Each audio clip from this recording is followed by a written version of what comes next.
Good evening, everyone. We've got a nice crowd tonight, so welcome to the board meeting. First of all, I'd like to call the meeting to order.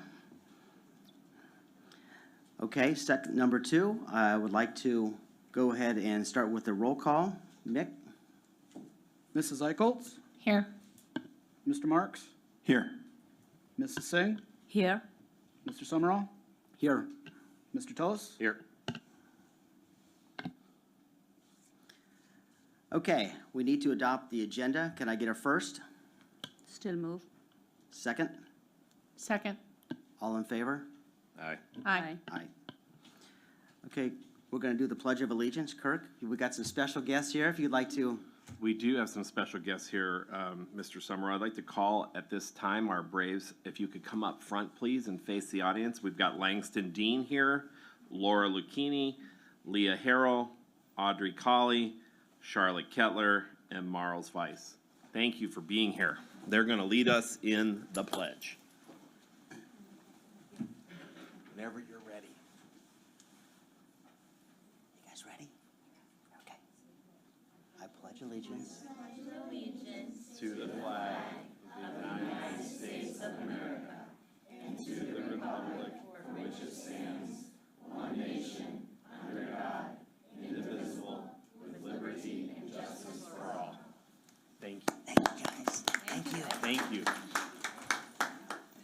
Good job, Braves.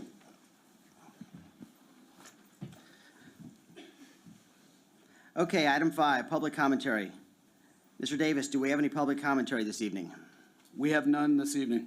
Okay, thank you. Item 6, recognition, correspondence, and announcements. Kirk, can you lead us through that? Yes, good evening, everyone. Welcome. First, I want to celebrate tonight the success of our Global Culture Week that happened last week here, but this is an annual event at Indian Hill Schools. We had a celebration week. This event cannot happen without a lot of partnership and volunteers from our community, not only our global parent network, but the global group that extends beyond that network. We have staff, we have PTO members, we had help from lots of people, parent-based groups that come in and work with our students. Specifically, that global parent group comes in K through 12. They work to enjoy a week-long cultural learning adventure that culminates with a global fair at our elementary school. Primary students, they all get exposed to all sorts of amazing activities and events. It's an incredible opportunity for students to discover more about countries and cultures of many of our Indian Hill families, of which we serve more than 40 global countries in this district. So wonderful celebration again last week. Want to thank everybody who was a part of that, and especially our Global Parent Network group and all the staff that helped put those things together. Next up, we want to congratulate our high school mock trial team for earning second place overall or runner-up to the 2023 Buckeye Bash Championship. This is a huge tournament hosted by Ohio State University last month.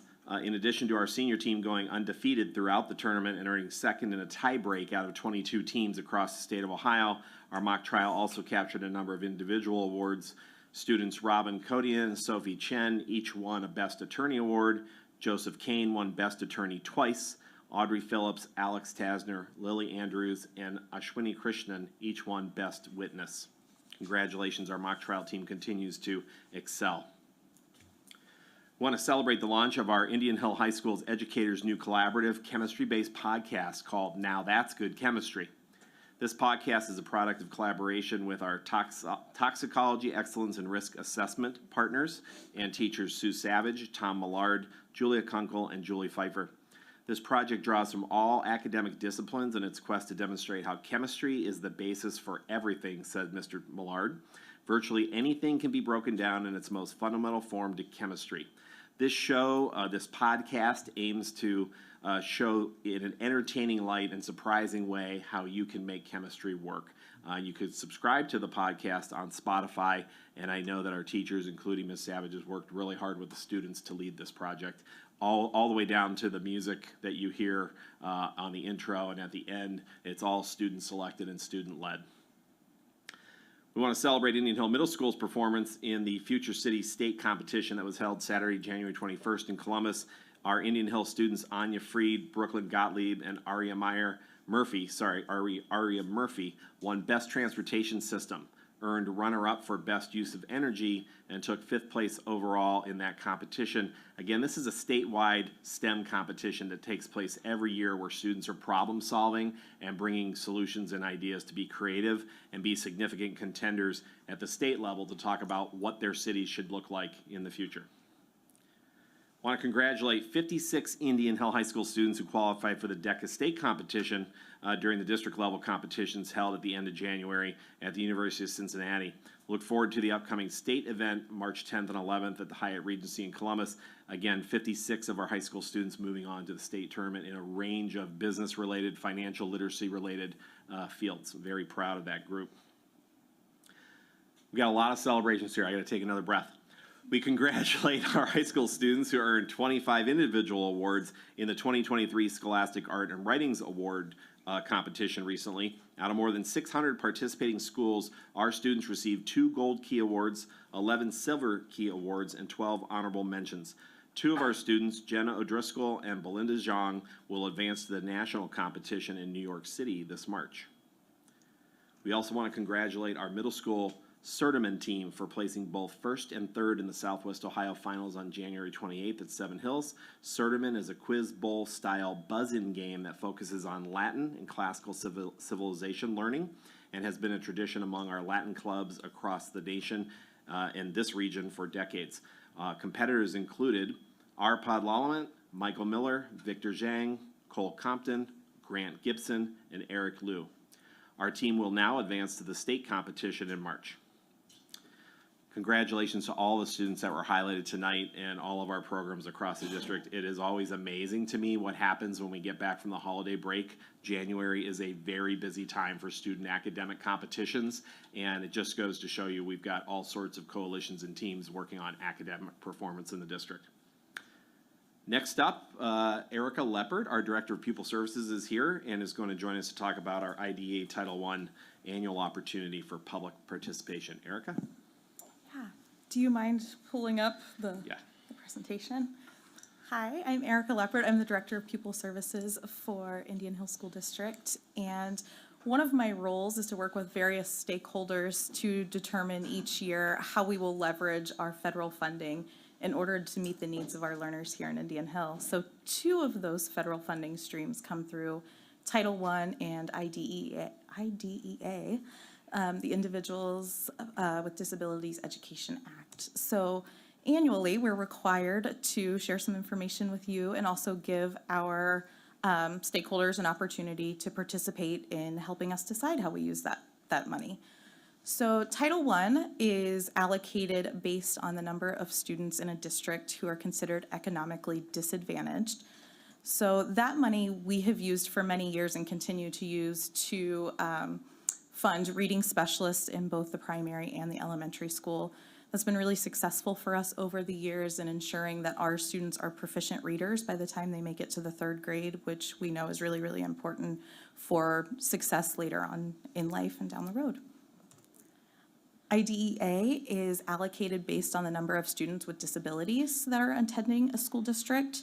So we historically through the years have used this in lots of ways. We typically use it to fund some personnel positions, but a couple of the new initiatives that are really exciting for us. One is the addition of the position of Dean of Students. You'll see a picture of Danielle Lintz there, who many of you are familiar with because she has taught with us for many years, and now she is taking on some leadership. In that position, we are leveraging to make sure that students are receiving all of the supports that they need in a really systematic way. We've also worked on creating some beautiful sensory spaces at the primary school. So as all of the construction is happening, you'll see some beautiful new spaces that will support students' sensory needs. And then we've also been able to send some of our staff to professional learning, both at the state level and the national level, to make sure that we are always on the cutting edge of what the gold standard is in special education. So if there are folks here or that are at home watching and seeing this board meeting There is a QR code there if you'd like to share some feedback. That will take you to a Google form to share some feedback on those two particular funds. You could also send an email to myself, erica.leppert@ihsd.us, or our Assistant Superintendent for Teaching and Learning, Dr. Melissa Stewart.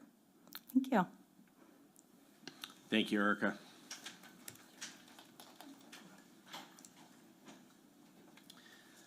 Next up this evening, board members, we have a presentation from our Arts and Activities Director, Miss Amy Clark. Amy, could you join us, please?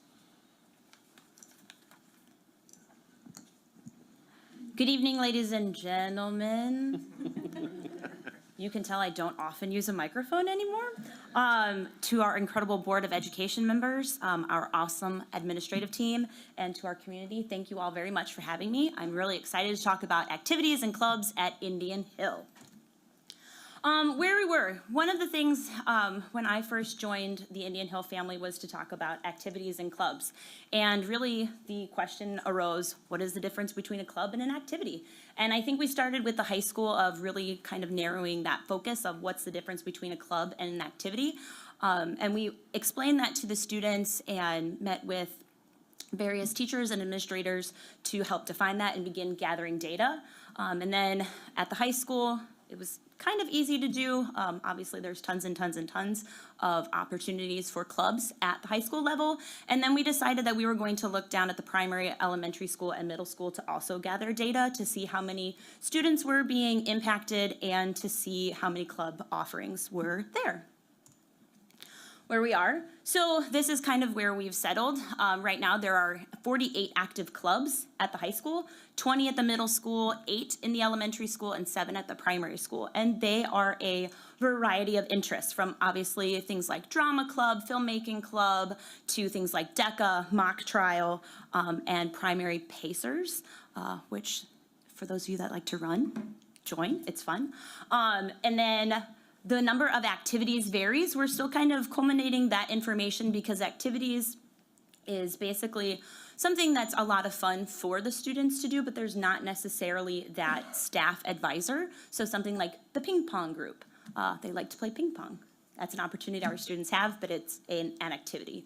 And so we're looking at continuing to narrow that focus of what different opportunities we have all over. I think one of the awesome parts of kind of delving into this was to see that there are over 600 students at the high school and the middle school that participate in some kind of club or activity, and many of them do multiple things, which I think is what makes Indian Hill so unique. A student can do something with drama and then go do something with DECA and go do something with the physics club all in the same school year, and I think that that makes us very, very special. Likewise, in the elementary school and the primary school, there are over 200 students. So I just think that that is such an amazing opportunity for our community to, I'm gonna do that all night, sorry. Or for our community to just participate and try new things, which I think is another thing that makes Indian Hill super unique and creative. And then where are we going? I think this has also been kind of fun to see what opportunities we have. Some of our dreams are to do something like a K-12 website, where people can click and see what options are happening in each of the 4 buildings across the district, do some kind of description, but also allow the students who are participating in those activities to do a video. Because who likes to talk about what they're doing more than our students? And who wants to listen to our students? Everybody, because they're amazing. So getting them to be able to share their story, I think, is awesome. We also want to kind of group the clubs by interest. So if it's a science, if it's a math, if it's a drama, those kinds of things. And then seeing if there's any interconnectedness. So if there's any overlap, how can they kind of join together? I think also consistent tracking of clubs across the district, whether that be attendance, whether that is, just having an idea of what's going on, when and where, so that if a student, is a little overwhelmed when they're coming into a new building and they don't necessarily jump into a club right away, they still know that they're allowed to join it later on down the road. Especially, I think about when I was a freshman, I was scared to do a lot of things. And then about a month later, I was great. And I think that in talking with our students, they're kind of in that same vein. So, seeing how school is going and, focusing on your academics and all of these other things that we have, and then oh, there are so many opportunities for us to do all kinds of different things. So I think the sky's the limit. The students are the ones that bring these clubs into existence. They're the ones that run them. They're the ones that keep track of everything. And they are the ones that, pass them along to the next generation when they graduate. And I think that that's super, super empowering. So I think that was all. So Amy, one of the things we've talked about that I think would be great to hear your perspective on the time we've got you this evening is we're talking about over 83 clubs for a district that serves 1,400 unique families. Many of those families have multiple children, so they're involved in multiple activities. And all the research in education shows us that when a student is involved in an extracurricular activity, they tend to have more success while they're in school and more success after they graduate from school. K through 12, you've been doing this now for 2 years with us as a halftime activities director. What have you learned about participation and how our staff work with the children? I think it would be important for us to hear your view. I think that we talk about joy a lot in the district, and I think for me, watching the students, whether they're in the primary school or up in the high school, watching our students find that niche that makes them feel accepted for who they are and what they want to do is something that's really empowering to witness, and it also it gives you a sense of belonging that I don't know if you find everywhere else. I think the different opportunities that our students have to learn, to grow, to try new things, you're not necessarily having to do one thing. You can do a bunch of different things and see what works best for you. And maybe you didn't know that you really loved the culinary world. And all of a sudden you join the culinary club and you're like, oh, food is really fun. What other things can I do with this? And I think that that's something that makes us uniquely Indian Hill. But overall, watching the joy on a student's face when they find that thing that makes them happy is bar none the best part of my day. Thank you. I just want to thank you for that, and everyone here tonight and everyone tuning in virtually. There is a lot of activities in Indian Hill, and we thoroughly encourage everyone to explore that because there really is something for everyone, as was just demonstrated by Amy. So we really would like everyone to think about that because it's a nice, well-rounded way to complement the education. So thank you. Absolutely. Thank you. Amy, I want to share something with you. So I spoke to a couple of your students just to, see, because this was a new position that we created and we weren't sure that how this is going to shape up. But the impact that this position has created on the students is just remarkable to see. And some of the students that I spoke to, I'm not going to take any names, but I haven't had a chance to talk a lot about things, what you do with you, but when I spoke to your kids, I can see your excitement in them. Because some of the things they said was, she is super funny. She is a stress reliever, easy to talk to, a great supporter, a cheerleader. And when kids come and tell me that tells me a lot about what you're doing. So thank you for everything that you're doing. Thank you. Thank you for that. And Amy, while you're with us, I think everybody needs to understand that we will address maybe remedying this idea that you're a part-time employee, but you are here 24/7 and promoting and cheerleading on the Indian Hill brand and all of our students and staff. We really appreciate all the work and the hours that you put in. And our board had as a goal, when we talked about learner as the whole child, to make sure we are attending to these kinds of things, which is what led to the support of this position, and really a way to bring some equity to the arts and activities and clubs to balance what we do, as Mr. Summerall said, and offer opportunities for all students to feel belonging and inclusive here. And so we really appreciate all the work you do. It has been an absolute joy.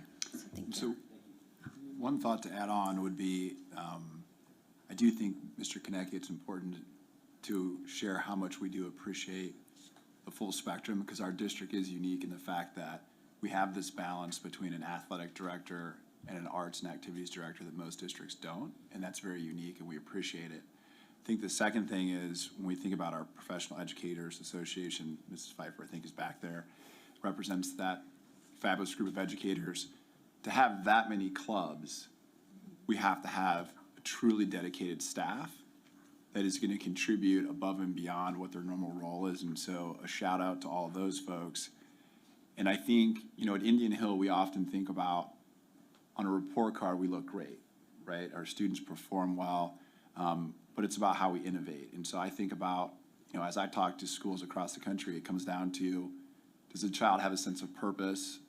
Do they feel like they have a sense of belonging, and are they engaged? And your role and the effort of our teachers and staff creates that sense of belonging and that sense of engagement. So thank you for what you do. And for all of our third grade friends, there's lots of great stuff, and it looks like you're taking advantage of one of those right now. So we know you're up next, and we are so excited you guys have waited so patiently.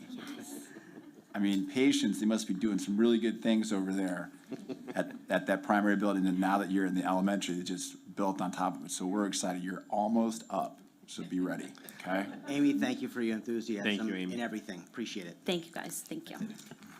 So next up, without further ado, we have the principal of our elementary building here with us, Whitney Buell, and some special guests this evening. We have some staff here, and obviously, we have some young Braves that have joined us. We'll turn it over to Ms. Buell to hear about all the things happening at Indian Hill Elementary School. And we also have a presentation, so when it's your turn, but if those that have the brochures, could you hand them out? So we have a few brochures. Yep. Okay, that they're going to share with you, and these are student-created to welcome everybody that comes to the elementary school to showcase some of the things that we have going on at the elementary school. So those are hot off the press. They were just created with Amanda Sopko's guidance in the last couple of weeks. So we're excited to have those to showcase. So a lot of the talking is not going to be from me tonight because I want to celebrate the things that our staff is doing and our students are doing. So we have an agenda. At the beginning, we'll talk about the Brave Room, and she doesn't like me to share this, but she is published in Edutopia and other publications for her work with the Brave Room. Sarah Kellett, we have financial literacy. She also doesn't like me to publicize this, but she is University of Cincinnati's Financial Literacy Educator of the Year this year and will be celebrated in April at TQL Stadium. And then we'll talk about the 5 C's, the design thinking process, our partnerships that we have built, and what STEM in action looks like at the elementary school. So they're going to present to you what they've been doing in the classroom. So I am going to pass it off to Mrs. Kellett. Good evening. I'm most excited for the end of the presentation tonight. So I'm Sarah Kellett. I am the counselor at the elementary school, and I am excited to have the opportunity to share about our Brave Room. We really, of course, think it's so important that our students feel safe emotionally, and that allows them to take risks academically. They have that growth mindset. They build resiliency skills. So one of the ways we wanted to continue the support in this area is to create a safe space for students for emotional regulation, for resetting, for recharging, just to take a break in their day. We created this with a small team and our Mind Peace partners in 2019, and it is a calming space. You walk in, there's bubbles. The students can speak to it. There's bubbles on the wall. There's soft seating. There's fidgets. There's a breathing sphere. There's an opportunity for everyone to go to a different center of the room and regulate their emotions. We see it as a positive space in our building. Every student in the entire school has an orientation at the beginning of the year. We really wanted to normalize taking a break. It's really important for our balance for our students, for them to have that self-care opportunity throughout their day. And you can see to the right, the protocol is shared in the classroom. Again, it's posted. Students know what to do in the room. They know how to use the tools. And it's just been a really positive space for our students. And I think a special place to be. On the next slide, it just shows some of the ways that our room has actually been recognized. We have been recognized nationally for the room in Edutopia. Castle, which looks at academic, social, emotional learning, self-awareness, self-regulation. They've recognized our room. The Ohio State Superintendent went through a student-led tour. So we've really been able to share and partner with other schools, neighboring schools, to share about our spaces. I think the best part has been that many of our students share that they have their own brave space in their homes. So it's really been a space that they find to be special and helpful for them. So I think that's been the best part. And Betsy's up next. If I could just interject, sir, thank you. The Brave Room, for those who haven't seen it, is really remarkable. I've seen it both as a parent through my student, and the impact it has, and candidly you have, on all of our students. We're lucky to have you and lucky to have the space, but it's a really great opportunity for our kids, and it's so cutting edge to have that. So thank you for everything. Thank you, I appreciate that, and you're welcome anytime to come for a tour. The students are the best tour guides, so we'll get you through. Hi, good evening. I am Betsy Henning, and I get to talk about financial literacy at the elementary school. Our financial literacy learning has really grown over the years.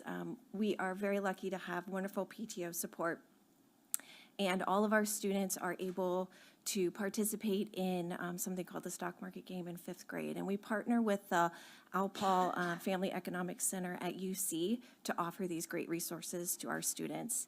We have consistently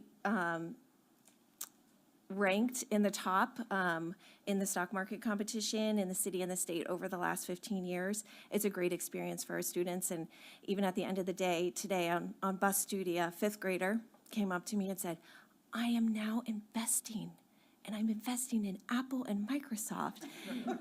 And to hear that from a 10-year-old is very impressive and exciting. Why do we do financial literacy at the elementary? Because it is authentic learning for students. It's learning that will last them a lifetime. It exposes them to careers and different experiences that they might not have normally, and it integrates multiple subject areas. It also incorporates our 5 C's, which is something we'll talk about later, but that creativity, collaboration, critical thinking, communication, and citizenship. And we have one more slide. In partnership with UC, we've also been able to offer the Family Financial Literacy Night for the last few years at the elementary school, which has been very well attended, and the parents really enjoy spending that extra time with their students, talking about something that they might not talk about at home very often. And we've had other opportunities, not just in the 5th grade, but in other grades throughout the school. One of our experiences in 3rd grade, which Mr. Jimenez is here tonight, not to talk about that, but another experience that he offers students. But it is something that we are very proud of at the elementary school. Betsy, can you just clarify with the stock market game? Oh, sure. Who our students are competing against? Yes. So we compete against all schools in Cincinnati and throughout the state of Ohio. So the last time, this fall we played, we were competing against 103 teams in Cincinnati, and we had 7 teams in the top 10 in the city, so we did very well. Last year we had, we competed in the fall and in the spring, and we had teams both times win first place in the city and state, and we went to UC to compete. And they competed against elementary students, middle school students, and high school students who were also playing the game, and they got first place. They did a great job, so that was really Are awesome. they available for portfolio review? I was about to say that. That will they give some lessons? I would know. love to have that. Yes, yes. I've been working for an internship for them for years, and they're all too talented to take me up on it, Yes. so. They're definitely willing to take risks that I'm not willing to take. And then I also get to kind of bridge our next slide here. It's about STEM at the elementary school. And I've been very lucky to be a part of a lot of the STEM programming at the elementary school that started back in 2014 with a wonderful partnership we have with the Cook Foundation, where it began, and they really just encouraged us to think big. And at that time, we thought really big. but not as big as we have been thinking over the years. So we started with the idea of a space, and a space to offer place for students to learn the STEM skill sets. And we were so proud of ourselves and really did a great job with that, reworking the whole master schedule to make that work so that every student had an opportunity for growth in that area. But then over time, we've really had an evolution in our thinking as well. And it's not just a space. We've realized that STEM should be in every space. So we have really worked to get STEM into all of the classrooms, and that is our most exciting evolution where we are today. Now I'm going to turn it over to, okay. One thing I do want to add is that something that came out of the pandemic that was a positive was when we were going into the pandemic, not every fifth grader got to participate in the stock market game. Only kids in Discovery got to participate in the stock market game. We wanted to keep it going, and so we thought, well, how can we do it? So we asked PTO, can all of the kids do it in fifth grade? And then we got through everything because, you know, we couldn't move and all those things. And so we got through it and we were like, well, we're not going to go back. We just added this for all of our kids, and PTO has been very supportive with that. And then the foundation is our big supporter behind our iLab and STEM and our connection with the Dorothy Cook Foundation. For people that don't know, Dorothy Cook was actually a teacher at Indian Hill Elementary. And so we're very proud to have that partnership. So like Betsy said, we're really trying to re-envision STEM at Indian Hill so that kids get it in every part of their day. They get it in ELA, they get it in social studies, they get it in science, math, all of the arts. And so we have tried to re-envision it and say STEM is not science, technology, engineering, and math. It's the strategies that engage the mind that we often connect to science and technology, but you can use those skills wherever you are. We've developed the habits of mind to go along with that, which are our 5 C's, which I'll talk about in a second. Design thinking, we have all of our kids follow a process as they solve problems, and they do this, and we practice with them. And then finally, project-based learning, which the kids will talk about. So our habits of mind, like Betsy said, these are things that we want all of our kids to learn, their life skills. We actually build off the primary. So the primary has the 4 C's: creativity, critical thinking, collaboration, and communication. And then we add citizenship at the elementary school. So we talk about ways that they can do these things and how they can be creative in their different environments and collaborators. And then every Monday on the announcements, we have students talk about each of the 5 C's so that they're teaching each other how to use it, and they practice on the announcements. The announcements will pause for like a minute and say, okay, go practice this creative activity or think about this critically. And so the students have opportunities to do that too. So we're really proud of what we've accomplished so far. And Mr. Hayden's gonna talk about design thinking next. Hello, Cash Hayden, Assistant Principal. So up in front of us now, we have our design thinking process, and these are the stages. It's a sequence of stages that students use to solve problems. And they do that by actually, as you can see, they ask questions, and then they follow that sequence all the way around to improve on the idea that they might create, and then move on to actually launching the project. One of the things that Mr. Jimenez was actually pointing out, this is a fluid process, and in that process, you might get to the improvement spot and then recognize you still have a problem that you need to go back to. So you will go all the way back to the ask, and then you actually imagine, hey, how can we improve upon that again? So once again, this is the design thinking process that students use. On our next slide, these are some of the partnerships that we have here at the elementary school and the ways that we've used some of those partnerships have helped us with our project-based learning experiences. And One of them that I would like to point out is our Airmark Food Services, and they've worked with our fourth grade class, some of our fourth graders, and creating a fantastic project. So we want to thank our partners in our district. Thank you. I'm going to pass it over to Ms. Jimenez.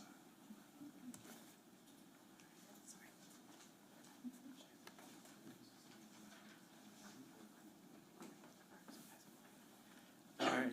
So my name is Mr. Jimenez, third grade teacher. I just want to point out how proud I am of these 6 Braves in front of us and the other 34 students who partook in this challenge that they actually came up with. They brought energy every day to this challenge, and they took it on, and their ideas were the ones who drove what we accomplished. So I hope that you guys are proud of yourselves, because I'm super proud of you guys for what you've accomplished. So with that, I'm going to let them take over and let them introduce themselves briefly. So Miles, if you would step up. Go ahead. Come on. So just tell me your name really quick. Hi. Hi, my name is Miles. Hi, my name is Laura. Hi, my name is Audrey. Hi, my name is Leah. Hi, my name is Langston. Hi, my name is Charlotte. All right. So we're going to start out with where this all began. So Langston, if you don't mind, can you tell them how this all started? So, and then the rest of you guys How this all started was we wanted to learn more about the Cincinnati History Museum. We voted on going on a field trip because we can see more about Cincinnati's history. Thank you. Hi, we create those questions for the Cincinnati field trip. For example, transportation. First, how many people can go in one bus? Second, how many buses? Then we interview the lady from the museum. We ask her these questions. For example, money. How much will it cost for a student and an adult? Then we email the transportation for information. Thank you.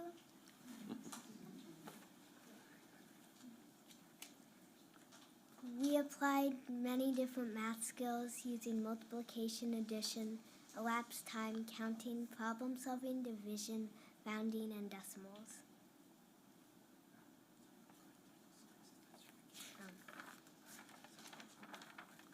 Why and when? Why are we going and what are we doing? To learn about Cincinnati history and to get inspired to create/invent a building, transportation, or invention for a better and more sustainable future, something that can last for a long time. It needs to help the economy and protect the environment in Cincinnati. Thank you. Admission. There will be 190 people going, and the total cost will be $1,953. We applied multiplication, addition, and the distributed property to find the total cost. Thank you.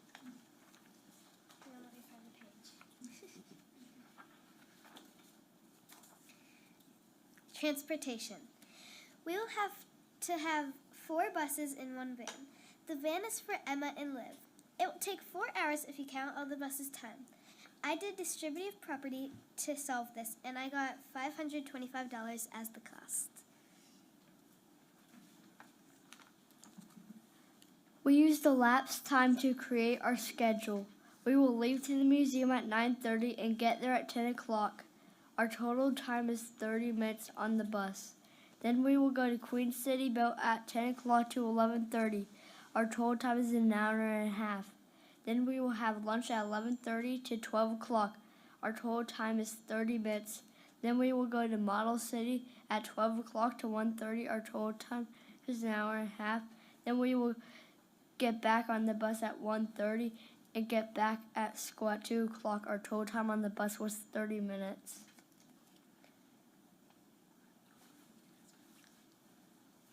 Any questions?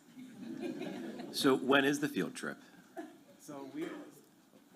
So they actually presented to the PTO, and the PTO actually agreed to fund this, so I'm super excited. The first group is going February 27th, And so the whole third grade will actually be going, so. All at once? So they're gonna be, pair teachers are gonna be going, so we'll have 4 different dates. So yes. So this is something new that was not planned, that they were able to create on their own. So we can learn about Cincinnati history. Are you all guys from third grade? Sure? Positive? You, doesn't seem like. My high schooler and my college kids, they don't plan this well, the way you guys have done it. So that's why I was wondering. Thank you for presenting here. You guys are amazing. What was the most fun part about coming up with the project?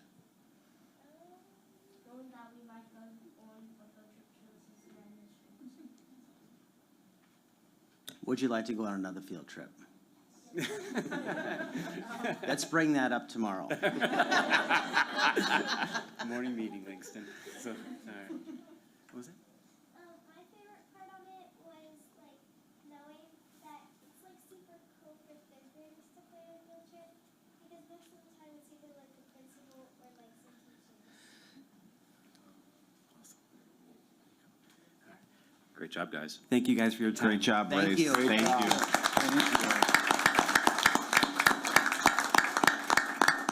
So that's an example of PBL. They needed to learn about Cincinnati history, so they came up with all of the ideas of how they could learn about Cincinnati history. And then they came to me and said, can we go on this field trip? And I said, why don't we present it to PTO? And they did that. They got up there, they were courageous, came to the PTO meeting, presented it all, and blew PTO socks off. So I think it just shows that PBL is a way to keep kids engaged, like you were talking about earlier, and, you know, and really involved in that learning. It's real world learning. They plan that field trip. Whitney, first of all, fabulous. Again, Braves, thank you for being here and presenting tonight about problem-based learning. We're so proud of you. I'm so glad you tackled that field trip question. Whitney, can you just talk about this idea sometimes, right, out there in the edge of speak? We talked about this in our community meeting last night a little bit, but people in our community understand what problem-based learning means. They understand what the 5 C's are about when they hear those words. They understand what we're trying to do with design thinking, because many of them do that in their jobs every day. What are our students doing on a daily basis that you're seeing change over the last few years as a principal now? You're a veteran principal in this building. You've been leading it for some time with your staff. We got to hear a lot about how this culture's been building since 2014. What are the tangible benefits you're seeing? Well, you see third graders get up and be able to present to a Board of Education and a PTO on a project that they have actually completed. They did all of the work, they planned it all, and they said it was fun, right, Charlotte? And I think that's awesome that she said that's what's the most fun part about it. And so I just think the real world experiences help them understand the standards that we're supposed to be teaching. We can stand up in front of them all day long and teach in our way, but if we're not engaging them in activities and real world experiences, you know, they're not going to really understand those connections. And I think it's all about the connections when they go out into the world, and it's never too early to start teaching them these things. I just want to say for the record, we have some amazing teachers that are here tonight that presented, and I know you're representing an amazing staff. You should all be very proud of the work you're doing. I've had a lot of opportunity, board members, through the Ohio Department of Education's STEM advisory to visit schools around the state that are trying to do what Whitney and her team have done over the last few years. And it is absolutely, bar none, the best culture in the state of Ohio. And there's nobody doing this kind of work at this grade level or those other grade levels. So congratulations. And I just want to applaud you for thinking out of the box, and your team. I think, to echo Kirk's comments, it's truly extraordinary to see that, and please keep doing what you're doing because it is making a huge impact. Thank you. So I'll say one quick thing. This is, I don't know, our 14th or 15th board meeting. Easily the favorite board meeting we've had so far since I've been on this board. But thank you on behalf of the board, and more importantly, thank you as Sadie's dad for leading such a wonderful school. We're blessed to have everything you guys are doing. Thank you. So, Mr. Sumrall, maybe we can have our third grade friend stand up one more time. We give him a big round of applause. Would that be okay? Yeah.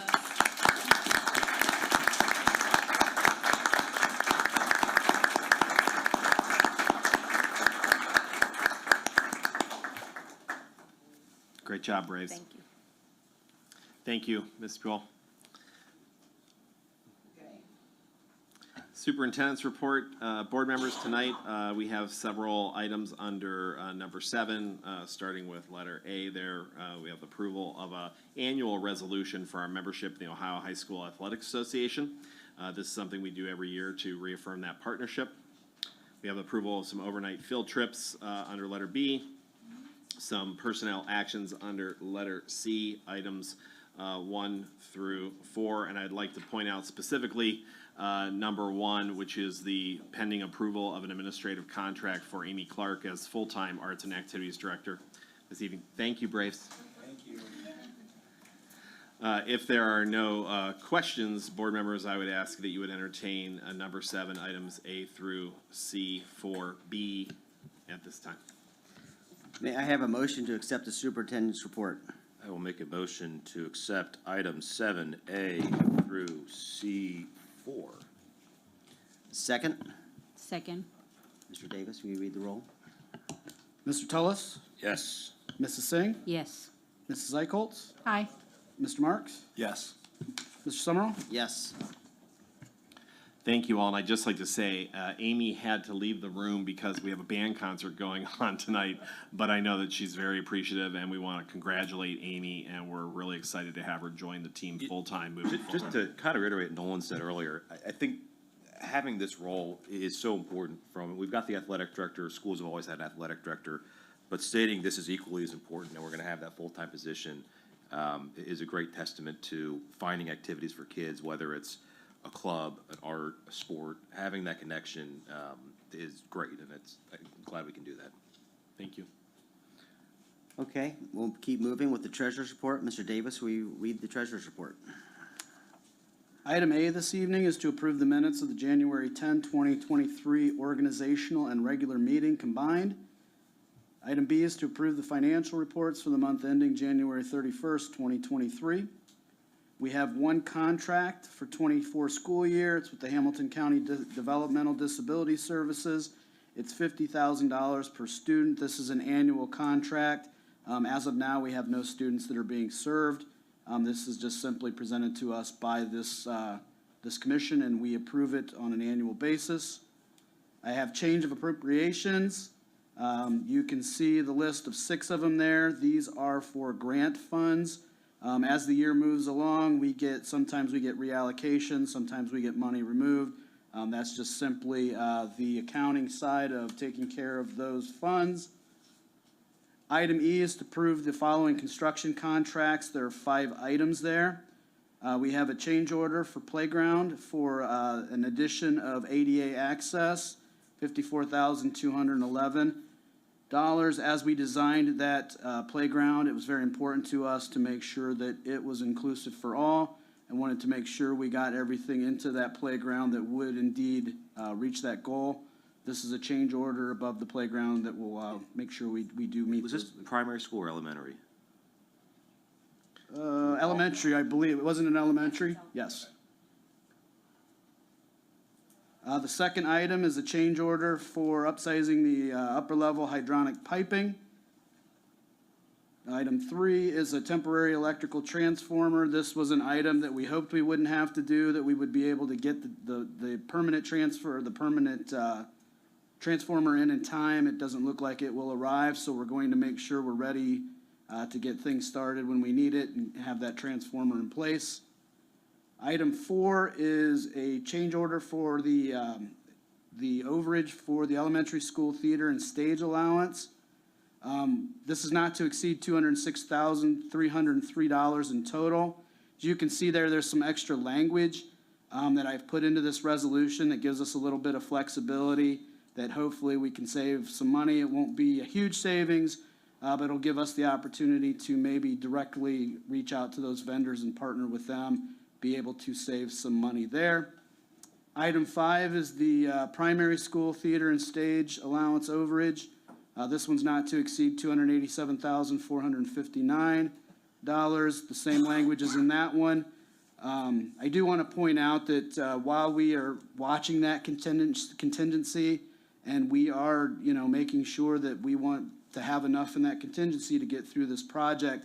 We are making decisions as we move along through the project that will affect several things, including timelines, being able to open the schools on time, making sure we have the construction being able to put things in without having to go back and doing them later. That will be an additional cost.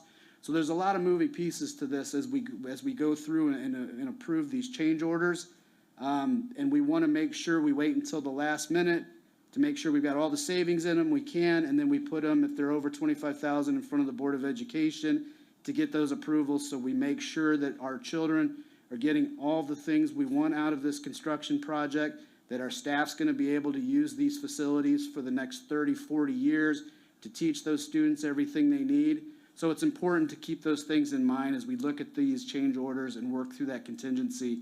The goal of the construction team is to make sure that there's money there at the end, that we get through the entire project, and we are making sure that we are watching every dime that goes into it. And Mick, if I might add too, I'd just like to thank some of our staff members. Eric Samini, who is an expert in looking at theater and stage design and production. We are so lucky to have him on our staff. Heather Higdon, Denny Dupps, Amy Clark, Melissa and Jim, spending time with vendors and working through different companies and vetting things on the inside while they're working with our project team on the outside to make sure we're trying to get the best packages that are unique to Indian Hill and that also can be assembled and installed on time for this project. Much like the furniture project, this has been a year-long project that many of those staff members have worked on, and I think they've put a lot of great quality work on that's already found some savings for us. And then Mick has very strategically here built in, I think, some flexibility that will allow us to continue to search for savings as we go. If I could just add, I guess, a comment for anybody watching at home, and I guess a thanks to Eric. I had a question on the change orders for the 2 theater packages. And really, they're allowances more than anything else than a change order. And they're also done to the standard that we expected Indian Hill. And Mick went through the savings that Eric and his team realized, but also making sure we're getting a top quality project. So thank you for the effort that went behind that. Nick, I have 2 clarification questions. The Hamilton County, that annual agreement, it is just the, it's C, number 1. Yep. So that's just an agreement, but we don't have any students that we are serving. Right now, we have no students participating in it currently. There are times throughout the year that we may Need it. Yeah, So it's Erica just- Leppert will help make those decisions along with the parents and the teachers that are teaching those individual students. But right now, we currently have no We students don't have any participating. students. And then the last, E and number 5, which is the Primary School Theater and Stage Alliance, was it not part of the original renovation part? Like, is this part of it, or? So as we began the project, we gave certain budgets to certain things initially, and we worked through those as time went on.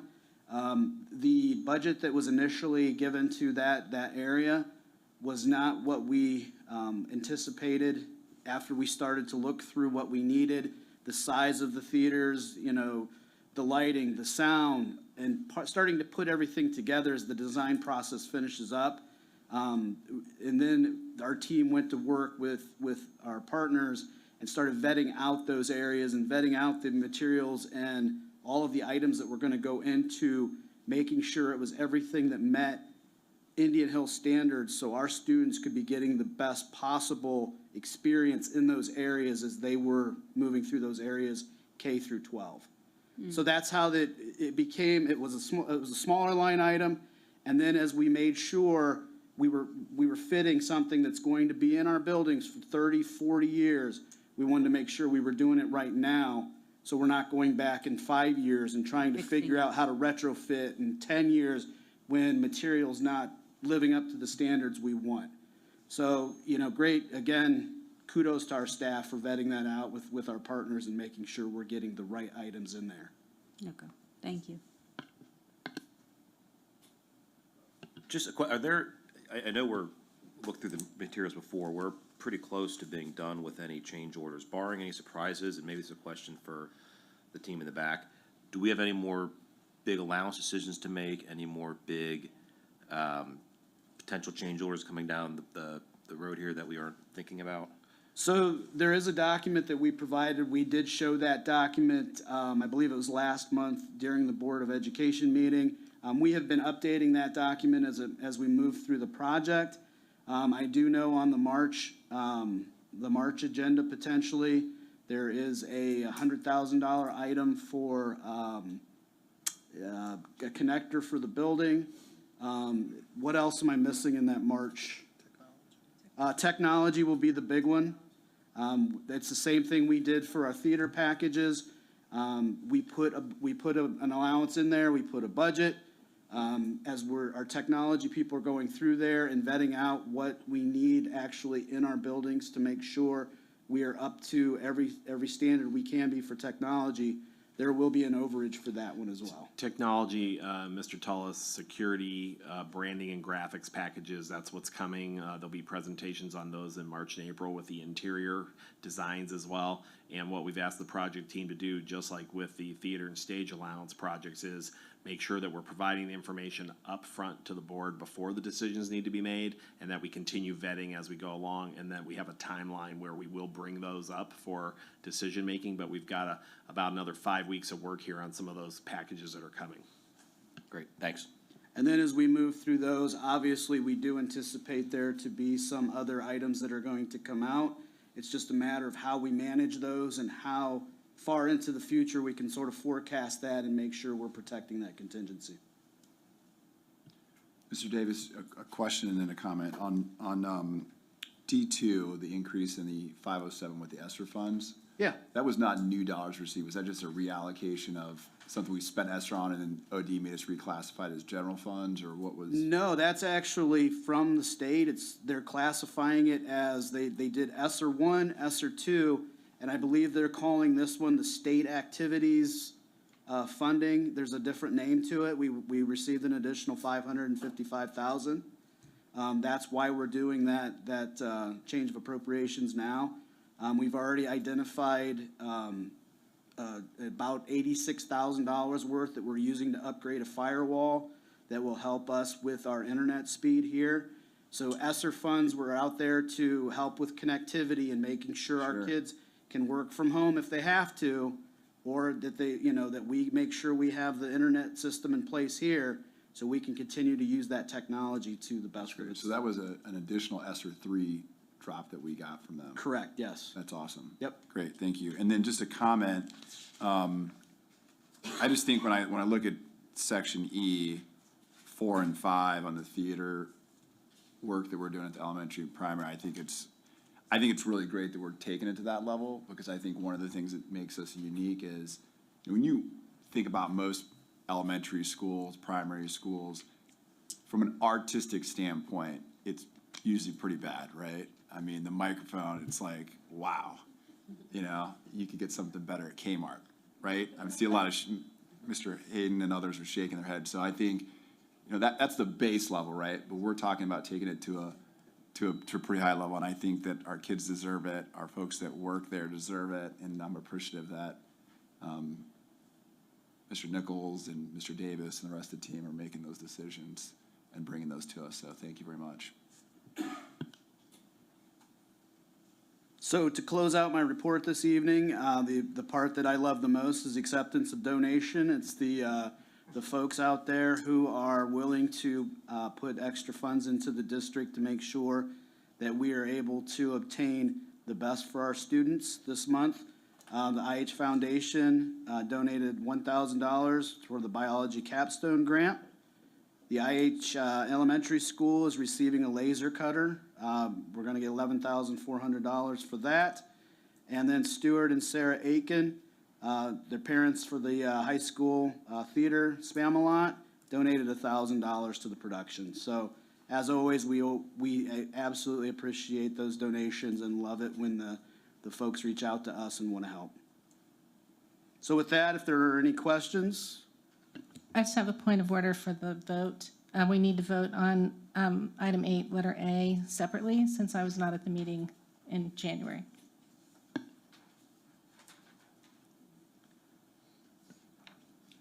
So I'll make a motion to approve item 8A. Second? Okay, so Mr. Marks, and who was my second on that? Okay. Mr. Davis, will you read the roll? Mr. Marks? Yes. Mr. Summerall? Yes. Mr. Tullis? Yes. Mrs. Eichholz? Abstain. And Mrs. Singh? Yes. Make a motion to approve the treasurer's report, item 8B through FC. Second. Mr. Marks? Yes. Mrs. Eichholz? Aye. Mrs. Singh? Yes. Mr. Tullis? Yes. Mr. Summerall? Yes. Thank you. Okay. Just before we finish up this evening, if there's no other business, I just want to thank again Whitney and the staff that are still here. Appreciate our partners for being here again tonight for any clarification. And we will, board members, have some great presentation time next month with the project team again. Also want to thank our partners, as Mick just did again. Last month, as you probably saw tonight, our boosters, our PTO, the foundation, there have been so many things going on that they have helped lead, along with our faculty and staff and the time that they put in. It truly is amazing when you think about all of those activities lined up in a calendar. It's packed full. So really appreciative of our partners. Anybody who got to attend Trivia on the Hill with the PTO, it was an absolute home run hit again. People getting together socially again for the first time in a while. Our boosters have big plans this weekend with their euchre tournament, and our foundation continues to support us in so many ways with activities in and out of the classroom and on field trips. Really, really appreciate their help. Do we have the final scorecard from trivia night to put into the official record? Your team came in a distant First, I think. last. Thank you. One thing I'd like to say some thanks to, as well as thanks to all of the folks that are part of the Indian Hill staff, and also to their spouses or partners and their families, because, I just think about it. I see you guys are here not just at the board meetings, but you're at these activities and these events, and I think often it gets lost in translation how much time you all put in after the school bell rings for the kids to catch the school bus, and how much time your spouses or partners put in, and the time that you're away from your own individual family, and we can't measure that. The role that you all play as educators, in my opinion, is the most important profession there is. And so thank you, and please pass it on to your spouses, partners, and others. I can't say that any better, so I'm not going to say anything. So thank you for that comment. Any other comments or questions? I would echo the same thing. And one thing I would say is thank you, Whitney, for bringing these Braves. That was by far the best. It's always nice to hear from your student. So future also, please bring them along. Yeah, Mike, Chris, Holly, good luck next month. Topping that. We're gonna make a construction club. Better bring some cute kids or it's not gonna be the same. Okay, at this time, I'd like to adjourn the meeting. May I get a motion? So moved. Second? Second? All in favor? Aye. Aye. Thank you, everyone.